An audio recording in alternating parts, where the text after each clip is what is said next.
Passons maintenant à des histoires de coups, alors qu'ils ne sont pas si affriolantes que ça, puisqu'il s'agit de DX6 et déchiffrement. Donc nous allons parler de grammaire. Et ce, à l'aide d'un petit mot, hein, petit mot pour les scribes, mais un grand pas pour le déchiffrement numéroïtique.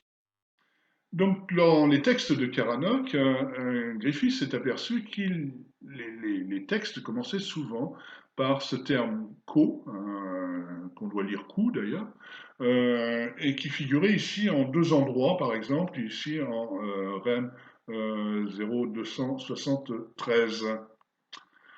Donc, il le traduisit, alors il n'a pas très bien compris le deuxième signe, mais le premier, il l'a traduit par honorable, hein, noble en quelque sorte, partant du principe que les gens pour lesquels des stèles étaient inscrites à une époque où l'analphabétisme est pratiquement la règle, ne pouvaient faire partie que de l'élite du royaume et que le coup en question devait marquer leur appartenance à cette élite, d'où la traduction par honorable.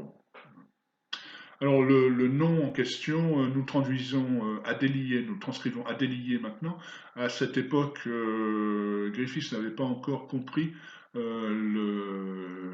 valeur exacte du D, hein, et il le transcrivait par un Z, et c'est resté quand même très longtemps comme cela.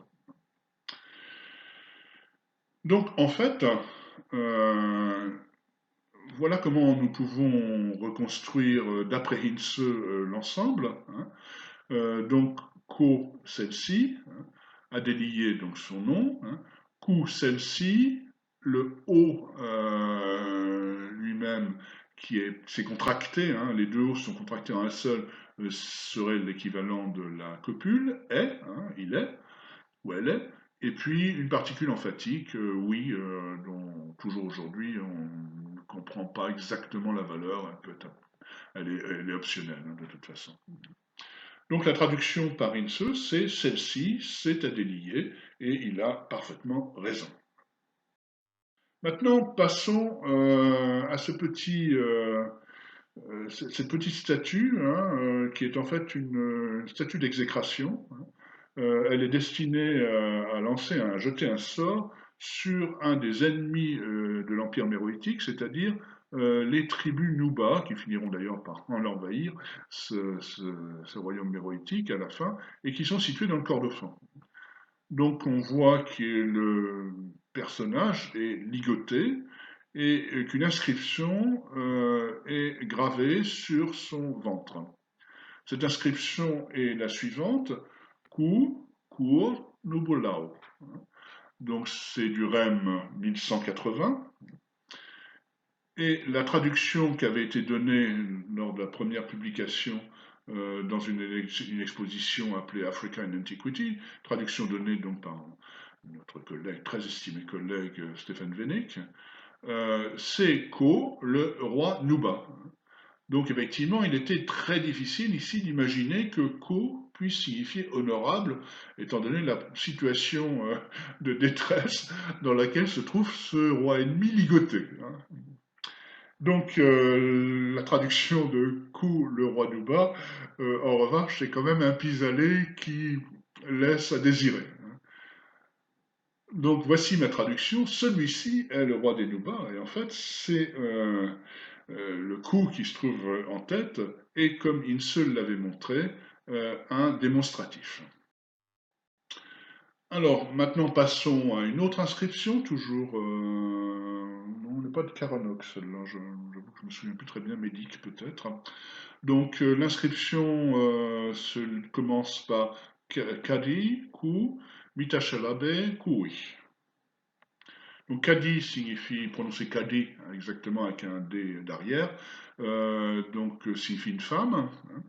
Et cela avait donc été traduit par The Honorable Lady Mitachalabe par Griffiths dans ses Meroitic Inscriptions.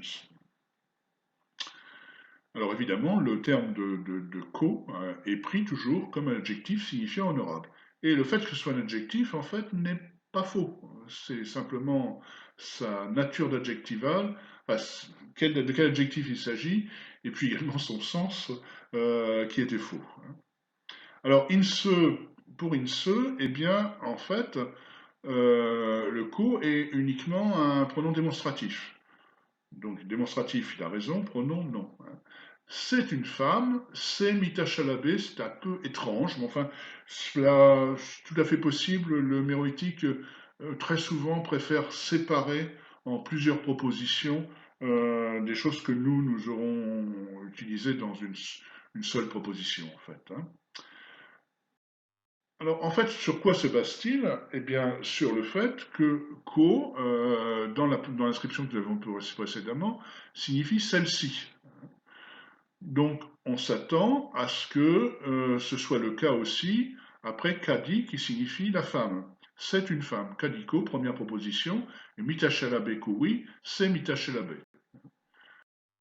Alors, en fait, il fallait penser tout simplement que dans beaucoup de langues, c'est le cas par exemple de l'anglais, mais aussi du latin, eh bien, le démonstratif est à la fois un pronom démonstratif, celui-ci, celle-ci, ce, et puis un adjectif, ce, cette. C'est le cas de l'anglais this, qui peut être utilisé tout seul, this is, ou utilisé comme adjectif, this lady was. C'est le cas aussi, par exemple, du latin hic, haec, hoc.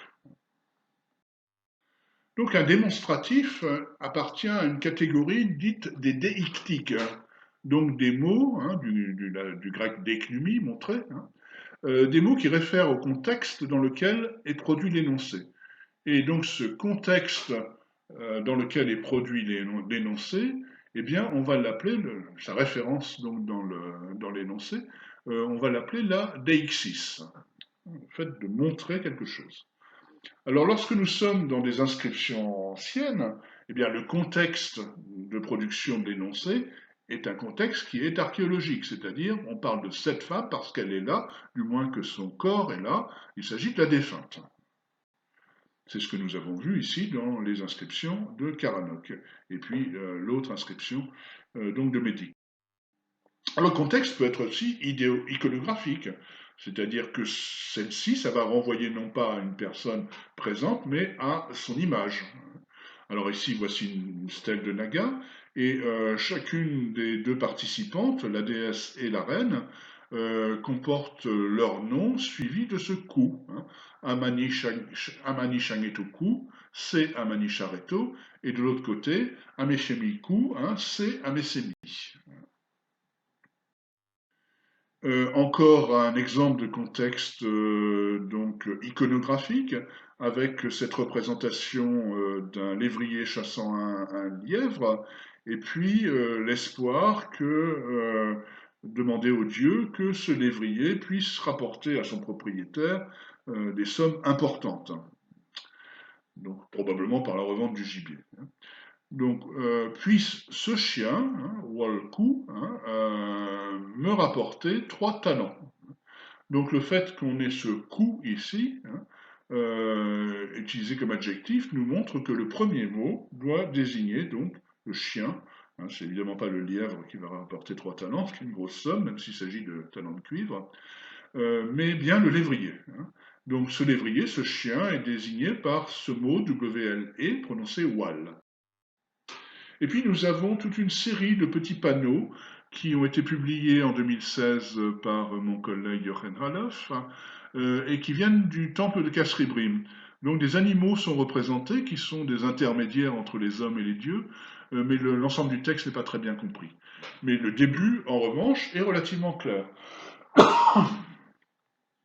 Ici, nous avons Abesheku, ici, nous avons à nouveau Abesheku, et ce n'est pas un hasard s'il s'agit du même animal. Par contre, si l'animal est différent, nous avons quelque chose d'autre. Ici, Keku, Keku, avec une assimilation probablement pour Kelku. Donc on va traduire cette gazelle pour les deux premiers, et puis ici ce faucon. Et ces différents animaux, finalement, dont nous avons trouvé les noms en méroïtique grâce à ce petit mot ku, du fait de sa valeur déictique, sont extrêmement importants puisque nous pouvons les comparer par exemple avec des langues du groupe nubien. Wal est le chien en méroïtique, hein, mais en nubien de Dongola, c'est Wal. Abéché est la gazelle, hein, en nubien Midob, c'est Péchi. Et puis le faucon, Kélé, c'est Kélémi en nubien Midob, où ça désigne plutôt l'aigle. Mais il faut bien dire que dans beaucoup de langues à travers le monde, les termes pour les rapaces passent facilement de l'un à l'autre, un petit peu comme pour les félins d'ailleurs.